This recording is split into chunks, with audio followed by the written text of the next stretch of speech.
Bienvenue, vous nous écoutez sur le www.radioalfayda.net. 12h à la grande mosquée de Medina Baye et ici à l'immeuble Cheikh Imam Hassan Cissé d'où nous émettons. 12h également à Léona Niassène et à Léona Kanen.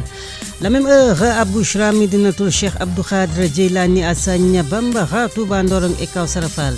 Alfayda FM la référence, merci de rester en notre compagnie, vous l'aurez deviné à juste titre, c'est l'heure du journal dont voici les titres. Cherté du coût de la vie et de ses pénibles conséquences sur le quotidien des Sénégalais, SOS consommateurs qui salue la promptitude du président nouvellement élu, qui annonce une démarche allant dans le sens de soulager les ménages, oriente le débat vers la prise de mesures beaucoup plus inclusives. Son président Massokhna Kane que vous entendrez au courant de ce JP. 12 ans à la tête du pays, le président Macky Sall a été là pour les Sénégalais. Son bilan est reluisant, quoique entaché par des manquements et des abus. Dès le début de ce journal, vous entendrez l'analyse du président d'honneur de la RADDHO.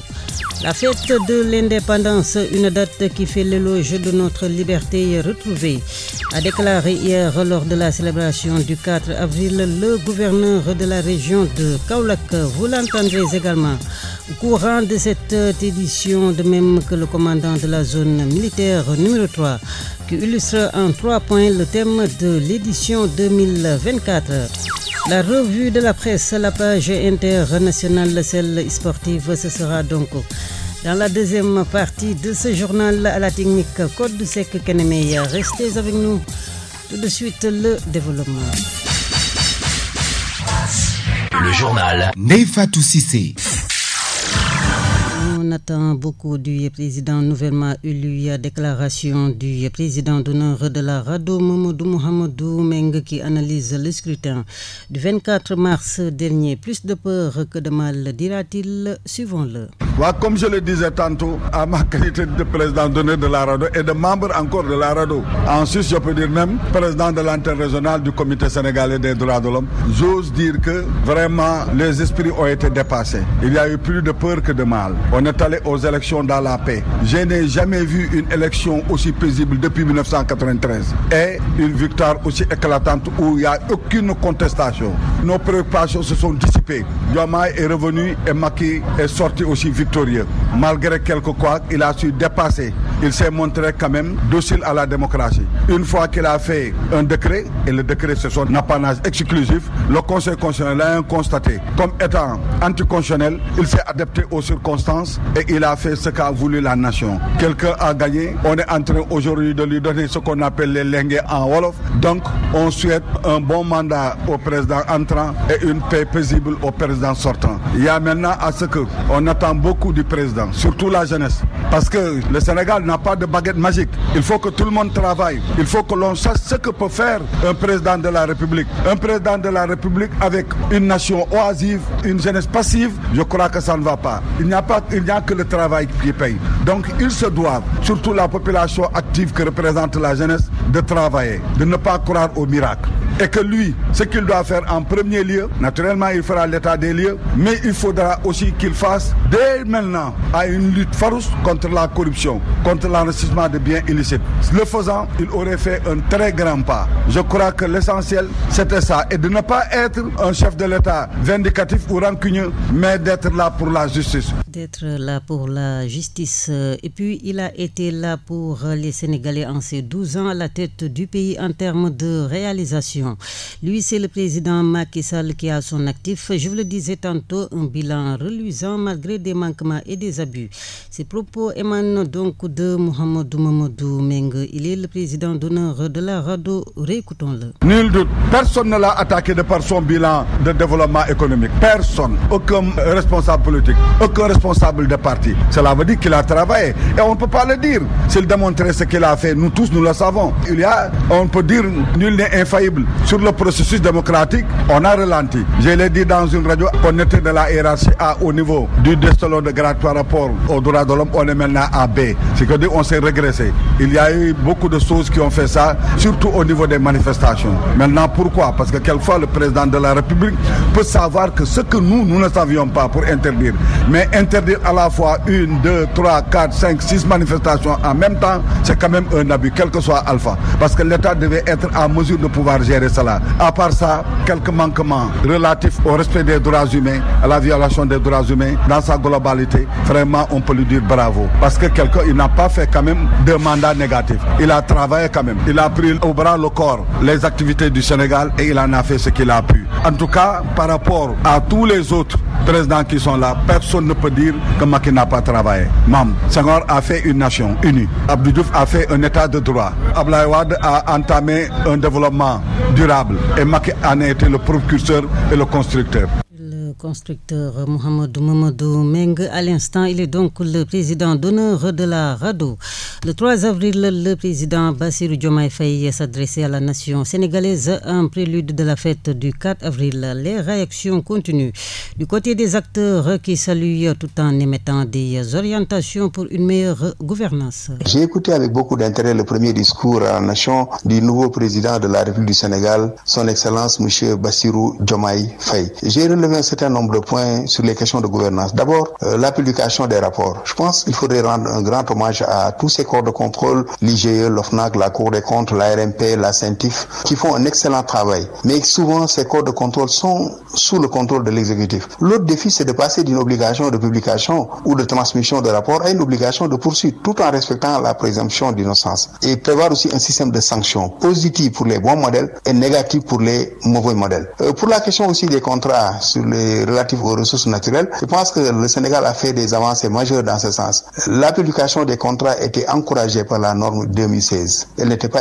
une exigence. C'est à partir de 2019 qu'elle est devenue exigence. Mais le Sénégal, depuis 2016, a procédé à la publication de tous ces contrats dans les différents sites de l'IT et des ministères sectoriels. Mais au-delà de la publication, je pense qu'il faudrait aller dans le sens d'une renégociation, surtout pour les contrats qui arrivent à terme, pour un rééquilibrage au profit de l'État, des collectivités territoriales, mais aussi des communautés impactées. Pour la propriété effective, c'est une exigence de la norme IT 2019, l'exigence 2.5, qui demande à ce que les personnes physiques qui contrôlent ces entreprises minières, gazières ou pétrolières en dernier ressort soient divulguées. Il ne s'agit plus de personnes morales. Mais la mise en œuvre aussi pose problème. Autre élément, il faudrait aller aussi dans le sens d'une loi sur les conflits d'intérêts de portée générale pour interdire à ceux qui sont au niveau de l'État d'avoir des intérêts dans le privé. Jusqu'à présent, rien ne l'interdit, même si c'est amoral. Le dernier élément, c'est sur la corruption, la concussion, le pantouflage, tous ces délits connexes. Le Sénégal avait fait des bons de 2012. On était à 36 points, même si nous étions dans la zone rouge. Entre 2012 et 2016, le Sénégal a fait un bond de 9 points relatif à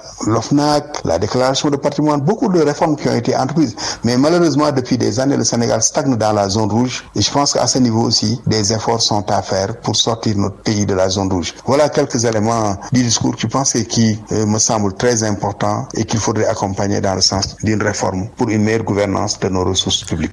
De nos ressources publiques, à l'instant, le politologue Abdou Aziz Diop est du côté du Forum civil. La note délivrée au président de la République après son discours à la nation le 3 avril à la veille de la fête de l'indépendance est satisfaisante.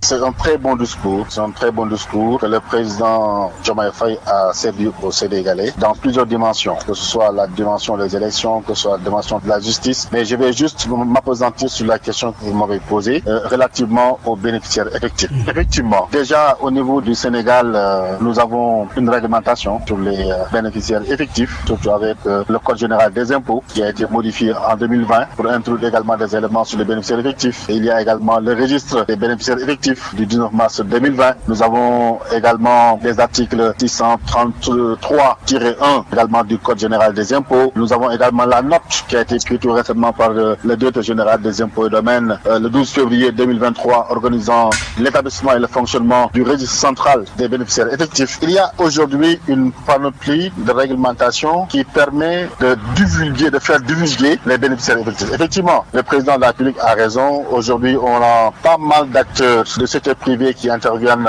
dans le secteur extractif, dans le secteur minier, dans le secteur pétro-gazier. Donc il est important que nous sachions qui sont ces personnes qui interviennent dans ce secteur. Il faut comprendre la lame de fond de cette volonté du président de la République, c'est de lutter contre les flux financiers illicites. C'est de lutter contre ce qu'on appelle les prix de transfert. C'est également la volonté de lutter contre le blanchiment de capitaux. Donc c'est des sujets également qui sont imbriqués, qui vont ensemble. Et nous pensons fondamentalement que ce sera une très bonne chose déjà que le président de la République se penche sur ces questions très stratégiques. Il est impossible aujourd'hui, j'ai entendu votre expert le dire, de baisser le coût de la vie. Il est impossible également de faire des investissements en matière agricole, en matière industrielle, sans pour autant disposer des ressources financières nécessaires. Birahim Seck, le coordonnateur du Forum civil, le coût de la vie et les mesures envisagées pour réduire la souffrance des Sénégalais, une question qui intéresse grandement le docteur en sciences économiques Thierno Thioune, directeur du CREA, dans le discours du président Diomaye. Je crois que le président de la République est bien informé de la situation économique internationale, mais également de la caractéristique désarticulée de nos économies et des indicateurs économiques qu'il hérite, a eu bien raison de dire qu'aujourd'hui, l'un des grands chantiers prioritaires de l'État du Sénégal devrait être en tout cas centré sur cette baisse du coût de la vie. S'attaquer à réduire le coût ou la cherté de la vie des Sénégalais, vous ne pouvez avoir que deux mécanismes. Soit vous augmentez le revenu des Sénégalais, soit vous baissez les prix par une diminution de taxes. Parce qu'aujourd'hui, l'ensemble des produits qu'utilisent les Sénégalais, en général, sont des produits qui sont importés. Et je disais que plus de 700 milliards de nos devises sortent chaque année pour aller payer les importations de riz, de maïs et de blé. Alors, si on arrive à concentrer toute cette manne financière à l'interne et à aller dans un programme qui allie à la fois une modernisation de l'agriculture, en tout cas un objectif de transformation des produits, adossé tout cela à une refonte de nos habitudes alimentaires dans le consommé local avec un renforcement de l'économie locale, cela pourrait nous aider dans le long terme à asseoir de manière pérenne et durable un coût de la vie maîtrisé. Cela nécessite de la patience, cela nécessite également d'un programme englobant. Au contraire, ce qu'on ferait, c'est qu'on va baisser temporairement en subventionnant, soit plutôt en renonçant aux taxes ou aux droits de douane sur ces produits, ou bien en mettant les subventions que les partenaires techniques financiers nous avaient interdit. Et je vous le disais tantôt, des mesures beaucoup plus inclusives, l'orientation des SOS consommateurs pour solutionner la cherté du coût de la vie et de ses pénibles conséquences sur le quotidien des Sénégalais. Écoutons donc à ce propos son président Massokhna Kane. Dans la forme comme dans le fond. Beaucoup de réformes sur le coût de la vie et ça passe par des concertations avec les acteurs, les responsables et divers, aussi bien de production, de vente, de matériel. Donc il y a beaucoup de cas. Évidemment, ça ne peut être que rien. On en a tenu à moins de bien donné parce que vraiment les acteurs n'étaient pas concernés et perdent dans l'urgence régler des problèmes alors qu'il fallait régler techniques des problèmes. Donc j'espère que les actions qui vont se tenir seront beaucoup plus inclusives et concerneront tous les acteurs qui ont leur mot à dire et qui ont des idées important sur les solutions qui puissent permettre de soulager les Sénégalais, aussi bien dans les services comme l'électricité, l'eau, etc., que dans le transport, le loyer, tous les secteurs, la santé, l'éducation. Partout, il y a des problèmes. Vous prenez le monde rural. Aujourd'hui, par exemple, nous avons appris que tout un village a été coupé par Flexo dans le département, dans la région de Kaffrine. C'est une catastrophe parce que des gens ont des arriérés simplement, alors que l'eau et l'électricité coûtent plus cher dans le monde rural qu'en ville. C'est inacceptable. Il faut y mettre en terme. Nous attendons que ces concerts viennent dans l'urgence pour que des propositions de mesures et des mesures puissent être. Massokhna Kane, le président de SOS Consommateurs. Accident de la circulation avec son lot de décès et de blessés graves, sans parler de l'état désastreux des routes, un des facteurs d'une recrudescence, de même que le non-respect du code de la route. Un appel lancé en ce sens au nouveau chef d'État sénégalais, Cheikh Tidiane Sarr, et le président de l'association des cavaliers de la sécurité routière du Sénégal. Comme à l'accoutumée, permettez-moi d'abord de prier Allah subhanahu wa ta'ala d'accorder la paix et la miséricorde sur toutes les personnes disparues sur la route, mais également prier pour un rétablissement à l'ensemble des victimes de la route. Nous interpellons encore une fois le nouvel homme fort par rapport à la situation actuelle de l'état des routes, de l'état de délabrement très avancé des routes du Sénégal. Partout dans le Sénégal, nous constatons qu'il y a des routes qui sont en état de délabrement très avancé. D'où notre inquiétude par rapport à la recrudescence des accidents de la route. Nous rappelons que chaque année nous enregistrons plus de 600 morts et plus de 250 milliards de pertes économiques. Donc voilà les raisons pour lesquelles nous demandons aux nouvelles hommes forts de faire de la situation de la sécurité routière une priorité dans ces projets, dans ces actions. Nous demandons également de choisir un ministre de consensus, mais également un ministre qui sera là et qui va impliquer l'ensemble des acteurs de la sécurité routière. Nous ne pouvons plus comprendre qu'on parle de rupture, qu'on parle de progrès social, qu'on parle de progrès économique, alors que les gens continuent à mourir sur les routes. Cela est inquiétant et contradictoire par rapport à tout projet de développement et tout projet de rupture. Ensuite, nous rappelons que les accidents peuvent être évités si on applique les dispositions du code de la route. Et ces dispositions font appel véritablement avant l'obtention d'un permis de conduire à passer par une autre école reconnue et subir l'examen du code, la conduite, ensuite la délivrance du permis s'ensuit. Organisation des écoles de conduite, introduction de l'éducation de la sécurité routière au niveau des établissements scolaires, entre autres mesures de réglementation du transport des priorités. Selon Cheikh Tidiane Sarr, pour venir à bout des accidents de la route, suivons-le. Nous lui demandons de mutualiser la méthode de délivrance des permis de conduire en mettant en place une institution nationale qui va regrouper l'ensemble des autres écoles du Sénégal. Ensuite, nous demandons également aux nouvel homme fort d'introduire le plus rapidement possible l'éducation à la sécurité routière dans les écoles de l'élémentaire, du moyen secondaire si possible, mais également procéder au renouvellement du parc automobile. Ce parc vieillissant doit être renouvelé, mais en renouvelant le parc, on doit impliquer l'ensemble des acteurs et ne pas faire la promotion véritablement de nouveaux riches. Et nous demandons aussi de voir avec l'ensemble des acteurs comment organiser le secteur du transport de moto Jakarta, également transport hippomobile, mais également le transport irrégulier appelé communément Wargaine. C'est des fils des enfants du pays. Donc nous ne pouvons pas les exclure, mais en les intégrant, en discutant, en ouvrant de la dialogue à leur côté, permettront véritablement d'organiser ce secteur qui est important. Et le développement de ces Wargaindés peuvent s'expliquer par un vouloir commun d'un transport confortable, d'un transport répondant aux normes. Voilà les raisons qui expliquent quelquefois la reconnaissance du système Wargaindé. Donc nous demandons à M. Bassirou Diomaye Faye de faire de cette question une priorité durant son quinquennat et durant ses premiers 100 jours d'ouvrir de large constatation, d'impliquer tous les acteurs autour d'une table pour qu'on puisse discuter et trouver véritablement des voies de sortie de crise. Parce que la question des accidents devient préoccupante et également, ressemble plutôt à une crise qui ne dit pas son nom, parce que la route continue à engloutir des pertes en vie humaine et cela n'honore pas notre République, vu toutes les actions de bonne gouvernance que nous sommes en train de mener. Voilà la raison pour laquelle les camarades de la sécurité routière du Sénégal appellent le nouveau président de la République à échanger avec l'ensemble des acteurs pour que l'on puisse trouver une solution durable par rapport à l'ensemble des questions des accidents de la route au Sénégal. L'actualité régionale, nationale, c'est sur Alfayda FM 90.1. 90.1 en direct du studio Alioune Momar Alilo. La fête de l'indépendance du Sénégal célébrée hier jeudi à Kaolack comme partout ailleurs dans le pays. Le 4 avril a été marqué par une levée des couleurs à la cérémonie. Suivons le gouverneur de région Ousmane Kane. Souhaiter à tous les Kaolackois une très bonne fête de l'indépendance. Je voudrais également à chacun et à chacune adresser mes chaleureuses félicitations. Comme vous l'avez dit, aujourd'hui, nous célébrons le jour où le Sénégal a obtenu son indépendance. C'est une journée qui revêt une importance toute particulière, une grande importance, parce que nous célébrons les nombreux sacrifices consentis par nos ancêtres qui se sont battus pour notre liberté. Pour dire que donc c'est une journée qui fait l'éloge de notre liberté retrouvée, mais également qui nous rappelle notre responsabilité de peuple libre.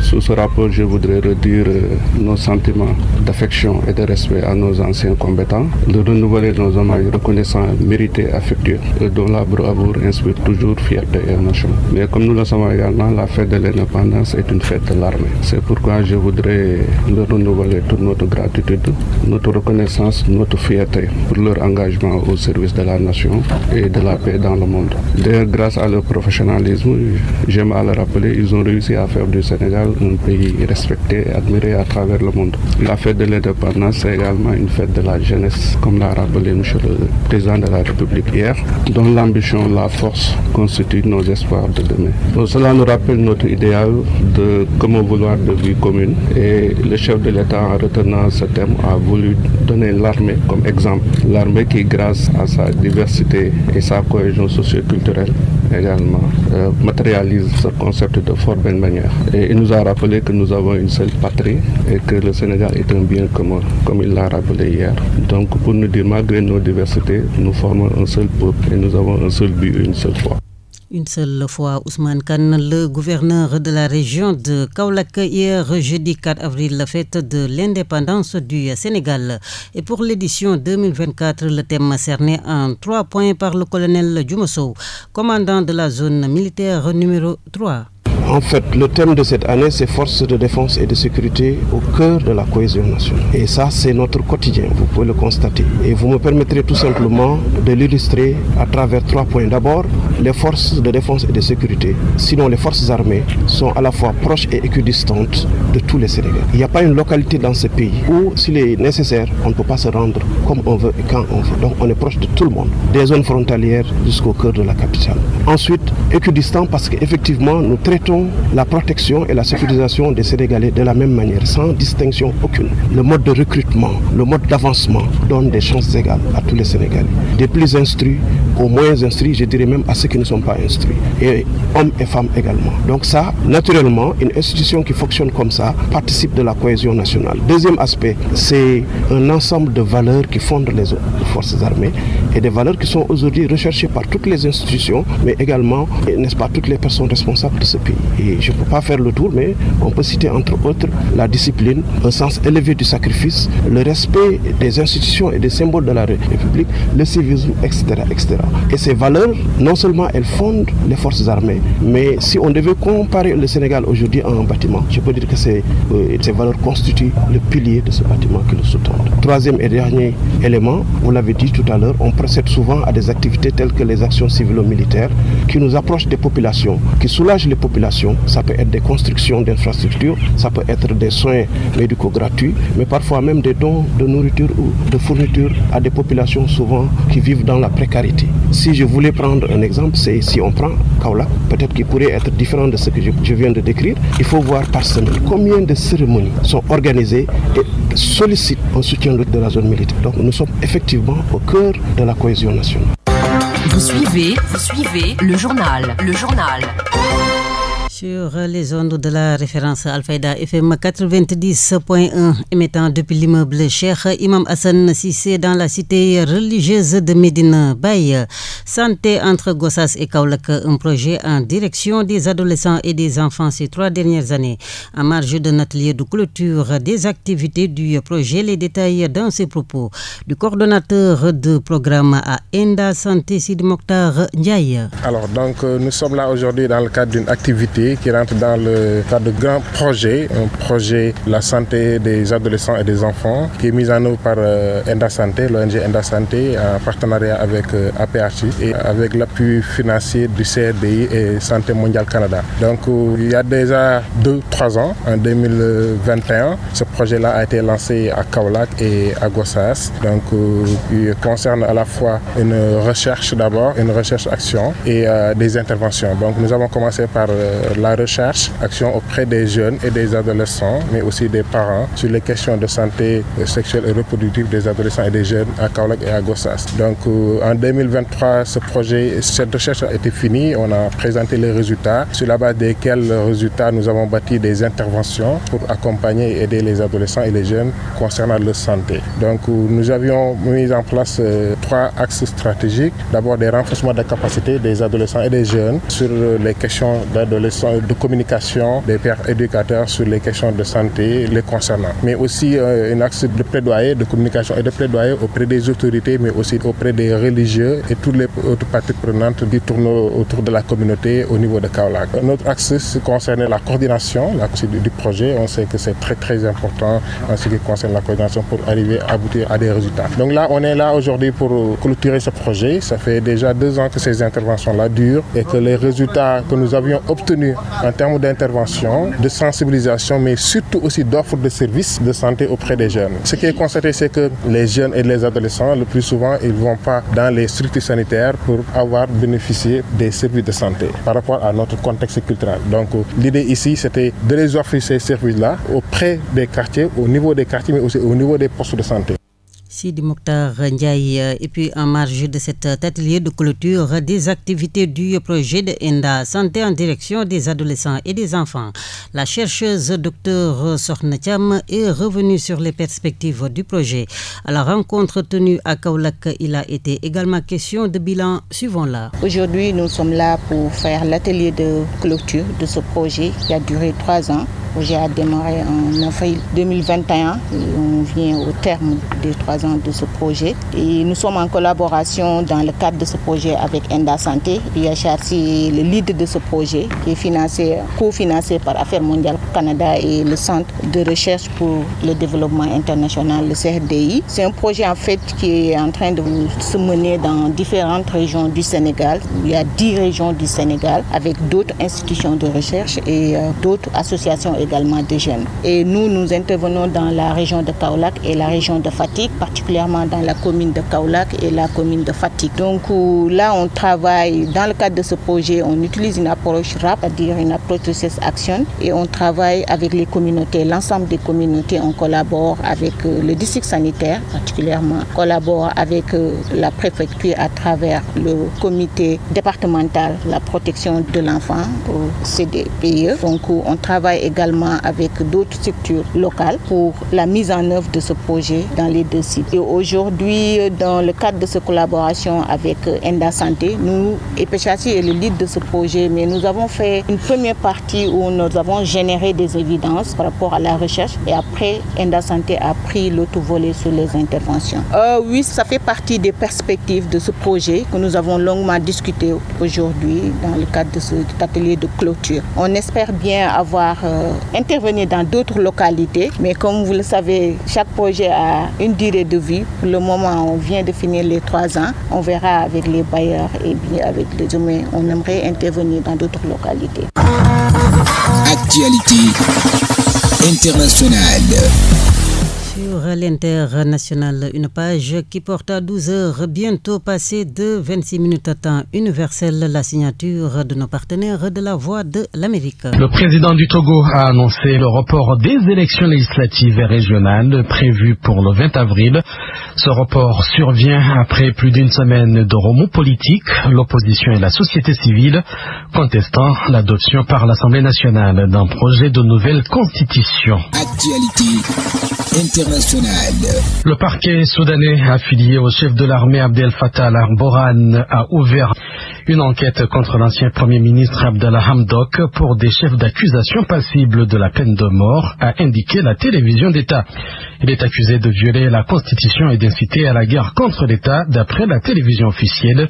Il vit aujourd'hui à l'étranger comme les autres accusés. Actualité internationale. Human Rights Watch a appelé ce jeudi l'ONU a enquêté sur les exécutions de plusieurs dizaines de civils par l'armée éthiopienne fin janvier dans la localité de Merawi dans l'état régional de l'Amara en proie à un conflit. L'ONG appelle en outre ONU et Union africaine à suspendre tout nouveau déploiement de contingents éthiopiens au sein des opérations de maintien de la paix tant qu'il n'y a pas les accusés, les responsables n'ont pas rendu compte. Actualité internationale. Un ancien président de la Cour suprême de Guinée équatoriale en exil en France a déposé une plainte avec constitution de partie civile pour tentative d'enlèvement et séquestration, menace de mort et chantage. Organisations de protection des droits humains et chancelleries occidentales ont exprimé leur inquiétude après la décision mercredi de la Cour constitutionnelle ougandaise de rejeter une demande d'annulation de la loi anti-LGBT. Actualité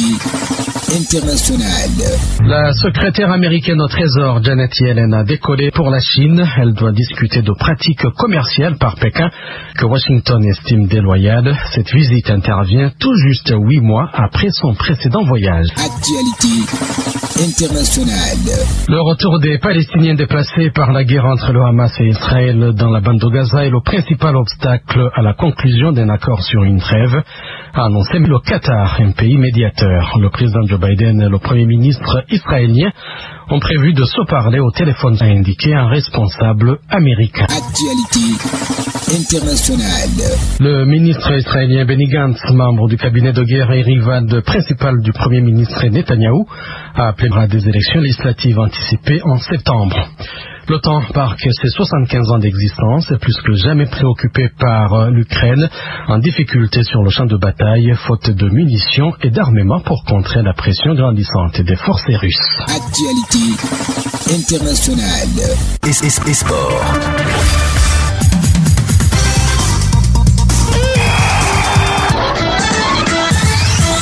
Place donc maintenant à la page sportive de ce midi qui porte la signature de Moussa Kane. Une page sportive que nous ouvrons avec la FIFA qui a révélé son deuxième classement de l'année 2024. Le Sénégal est 17e mondial, deuxième en Afrique. Le Maroc en baisse. La Côte d'Ivoire à son meilleur niveau depuis 2016, 5e en Afrique, 34e mondial. 18e journée nationale 1. Ce soir, Hambourg Petite Côte reçoit AS Kolda pour le compte de la 19e journée de la Ligue 2. Amitié FC reçoit NGB Niary Tally Sarr Maniang Soumaré. En Europe, 28e journée Ligue 1. Lille reçoit Marseille à 19h. 28e journée Bundesliga. Hertha Francfort reçoit Werder Bremen à 18h30. 38e journée Calcio italien, Salernitana reçoit Sao Solo à 18h45. 27e journée Saoudi Pro à 19h. Khalidji reçoit Al Hilal. Damak SC reçoit Al Nasr. Al Ittihad reçoit Al Town. Al Werda reçoit Al Ahli FC. Retour chez nous pour parler du basketball. 9e journée nationale 1 masculin ce week-end. Port reçoit Sibac. Iso reçoit UGB. AS Douane reçoit JBA. À Louga, Louga Basket Club reçoit ASUC. Chez les filles à 13h, AS Ville de Dakar reçoit US Rail. De Ziguinchor reçoit U4, Saint-Louis Basket Club reçoit Deboloc. Place à la rubrique Sport et Ramadan. Votre rubrique Sport et Ramadan.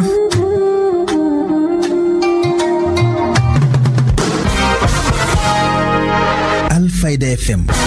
Le sport pendant le ramadan ainsi que la nutrition sportive pendant le ramadan. Pour commencer, quel est le moment idéal pour faire son sport pendant le ramadan? Il est bien évident qu'on ne va pas faire son sport pendant les premières heures du jeûne. Le moment idéal, c'est soit juste avant la rupture du jeûne, comme ça vous êtes sûr que juste après vous allez récupérer tous les sels minéraux que vous allez perdre durant votre séance. Sinon, 30 minutes à 1 heure de temps juste après la rupture du jeûne. Quel type de sport est-il recommandé de faire pendant la période du ramadan? Tout simplement de continuer les mêmes activités sportives que vous faisiez, sauf si c'était vraiment du sport à haute intensité ou du sport de haut niveau où vous pourrez faire toujours les mêmes séances mais réduire considérablement la durée des séances. C'est-à-dire il faudra faire des séances de 45 minutes à 1 heure maximum. Si c'est pour quelqu'un qui n'avait jamais fait du sport ou qui n'était vraiment pas habitué du sport et qui veut faire du sport pendant le ramadan, moi ce que je vous recommande de faire c'est des sports comme la marche, le biking ou la natation qui seront tout à fait adaptés à vous. C'en est tout pour cette page sportive. Juma Moubarak. La revue de presse. L'Obs Pop Place, Le Soleil, Sud Quotidien, Walf le matin. Vendredi 5 avril 2024 de la rédaction en studio. Le bonjour à El Ngone Ndiaye qui signe donc la revue des titres à la une des quotidiens sénégalais parus ce matin. Bonjour. Corruption, détournement, fraude fiscale, Bassirou Diomaye Faye prône la tolérance zéro. Nous avons la responsabilité historique de conforter notre souveraineté en rompant à l'échelle de la dépendance économique par le culte permanent du travail et du résultat, et j'engagerai sans répit une politique hardie de bonne gouvernance économique et financière, la lutte sans répit contre la corruption, la répression pénale de fraude fiscale et des flux financiers illicites, la lutte contre le détournement de deniers publics, rapporte le journal L'Info, citant le président Bassirou Diomaye Faye lors de son discours à la nation. Un discours d'ailleurs qualifié par Témoin quotidien d'un grand oral réussi pour le nouveau président. En tout cas pour l'observateur, par rapport à ce discours, le président Diomaye diagnostique sans complaisance. En première page du journal La Dépêche, le discours du président Bassirou Diomaye Faye est porteur d'espoir. Une adaptation extraordinaire avec un président Diomaye qui assure et rassure, note le journal L'Informateur. D'après le point actu, Diomaye est plus rassurant que Macky. Le discours du changement de méthode de soutien Yor Yenikei. Entre gouvernance politique et économique, Diomaye dans Sud Quotidien liste sa feuille de route. Réduction du coût de la vie, rationalisation des partis politiques, modification de la Sénat, des ambitions face à la réalité d'après des analystes économiques. Selon Mor Gassama, tout dépend de l'environnement économique international. Pour Ibrahim Bahoum, analyste politique, ça ne sera pas facile.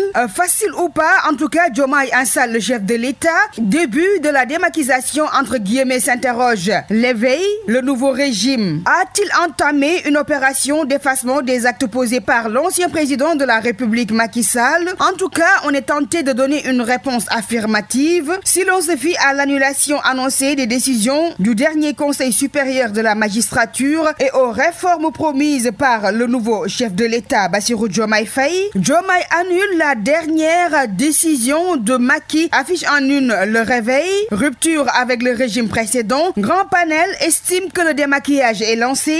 Diomaye efface Macky, lit-on dans le regard. Selon le quotidien LAS, Diomaye commence le balayage. Et puis guerre de positionnement entre Pastef et les alliés. La formation du nouveau gouvernement dans la douleur, nous dit le quotidien. Le quotidien, France dégage, entre guillemets, on dirait que ce n'est plus à l'ordre du jour, car selon Direct News qui relaie l'information, Emmanuel Macron a joint au téléphone le président Bassirou Diomaye Faye pour discuter avec lui de l'avenir des relations entre les deux pays, dont la redynamisation du partenariat entre la France et le Sénégal est fondamentale aux yeux du président français. Le coup de fil du vendredi 29 mars affiche en une la même publication. Le sport pour finir cette revue des titres avec la 19e journée de la Ligue 1 qui va opposer Génération Foot et Jaraaf. Le quotidien sportif sénégalais Le Stade considère ce match comme un choc à enjeu. C'était tout pour la revue des titres. Merci de l'avoir suivi.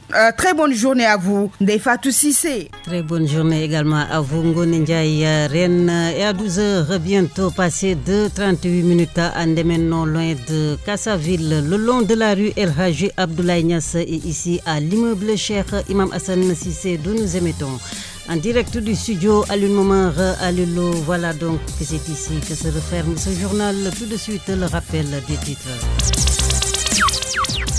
Cherté du coût de la vie et de ses pénibles conséquences sur le quotidien des Sénégalais SOS consommateurs qui saluent la promptitude du président nouvellement élu qui annonce une démarche allant dans le sens de soulager les ménages, oriente le débat vers la prise de mesures beaucoup plus inclusives. Son président Massokhna Kane, que vous avez entendu au courant de ce JP. 12 ans à la tête du pays, le président Macky Sall a été là pour les Sénégalais. Son bilan est reluisant, quoique entaché par des manquements et des abus dès le début de ce journal. Vous avez suivi à ce propos l'analyse du président d'honneur de la RADDHO. La fête de l'indépendance, une fête qui fait l'éloge de notre liberté retrouvée, a déclaré hier lors de la célébration du 4 avril. Le gouverneur de la région de Kaolack, vous l'avez entendu également au courant de ce journal. De même que le commandant de la zone militaire numéro 3 qui, à l'occasion, a illustré en 3 points le thème de l'édition 2024. Code Sec Keneme à la technique de ce midi, 13h, Mariam Ba vous retrouvera pour la version Wolof de tout cela. À toutes et à tous, merci encore de nous choisir. Bon après-midi. Et surtout bien des choses sur les ondes de la référence Al-Qaïda FM 90.1. À quelques encablures de la grande mosquée de Medina Baye où il fera bientôt 12 heures passées de 40 minutes. Le journal Ndeifatou Cissé.